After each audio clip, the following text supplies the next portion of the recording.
क्यों? क्योंकि स्टेटर से रोटर में इंडक्शन के कारण ईएमएफ जनरेट हो रहा है, और ईएमएफ जनरेट हुआ तो इसमें धारा फ्लो होगा, और जब धारा फ्लो होगा तो उसमें मैग्नेटिक फील्ड जनरेट होगा। तो एक स्टेटर का मैग्नेटिक फील्ड और एक रोटर का मैग्नेटिक फील्ड, दोनों में काम हुआ, मतलब पारस्परिक हुआ। उसके बाद उसमें एक टॉर्क पैदा हो गया, जिससे मोटर अपना घूमने लगा। और जब मोटर घूमने लगा तो ये जरूरी है कि जिस स्पीड से आपका स्टेटर का रोटेटिंग मैग्नेटिक फील्ड घूम रहा था, उस स्पीड से जरूरी नहीं है कि रोटर भी घूमे। अगर रोटर नहीं घूमा, कुछ कम हुआ, मतलब बाप तो बाप, ठीक। तो जब दोनों में डिफरेंस आया, एनएस बड़ा हुआ एनआर से, तो उसमें पैदा हो गई स्लिप। क्या पैदा हुआ? स्लिप। मतलब स्टेटर का जो आरएमएफ है रोटर के आरएमएफ से कम ज्यादा है, स्टेटर का आरएमएफ रोटर के आरएमएफ से ज्यादा है, तो उसमें आ गई स्लिप। और जो ये इसमें जो घूम रहा है आरएमएफ, उसी को बोलते हैं सिंक्रोनस स्पीड। क्या बोलते हैं? Synchronous speed. इसका फार्मूला NS बराबर 120 F/V, जो पोलो की संख्या पे डिपेंड करता है, फ्रीक्वेंसी पे डिपेंड करता है। फिर अगर स्लिप स्पीड देखा जाए तो दोनों का अंतर ही स्लिप स्पीड हो गया। फ्रैक्शन स्लिप देखा जाए तो तो अपना स्टेटर के आरएमएफ से भाग दे देंगे, और परसेंटेज स्लिप में देखा जाए तो 100 से गुणा कर देंगे। और यहाँ पे जो एयर गैप बना स्टेटर और रोटर के बीच में, जो एयर गैप बना, जो फ्लक्स यहाँ से यहाँ ट्रांसफर हो रहा है, वो फाई आर का 1.5 मैक्सिमम फ्लक्स के गुना बराबर होगा।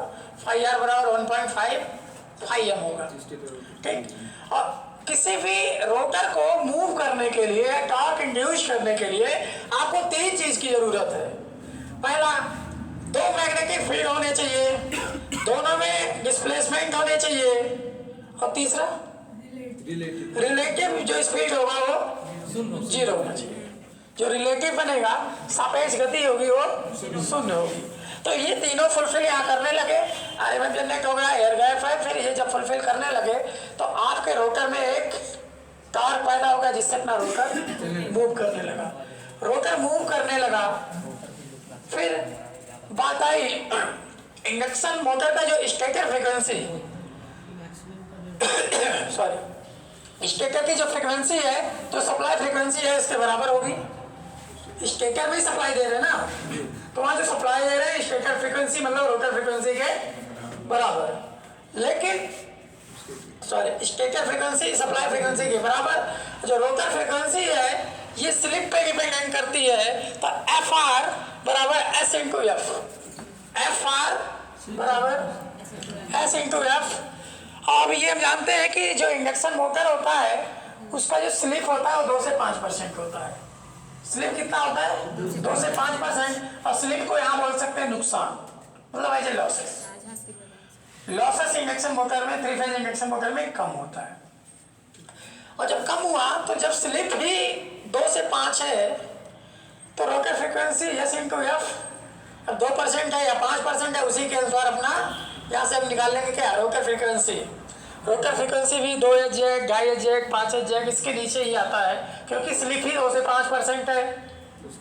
तो उसी के अनुसार हम सप्लाई फ्रीक्वेंसी को 2% या 5% उसका जो मान आएगा वही उसका अपना होगा रोटर फ्रीक्वेंसी, इसी के सिद्धांत पे। और यहाँ पे एक बात और लॉजिकली बात है, जो स्टेटर से रोटर में जो इंड्यूस्ड ईएमएफ जनरेट हुआ वो सिद्धांत था ईएमआई। सिद्धांत था EMI, electromagnetic induction, Faraday's law of electromagnetic induction. लेकिन जब स्टेटर से रोटर में इंड्यूस्ड ईएमएफ बना, और इंड्यूस्ड ईएमएफ की वजह से, क्योंकि रोटर के जो चालक है वो शॉर्ट सर्किटेड है, उसके कारण उसमें आईआर रोटर करंट फ्लो होने लगा।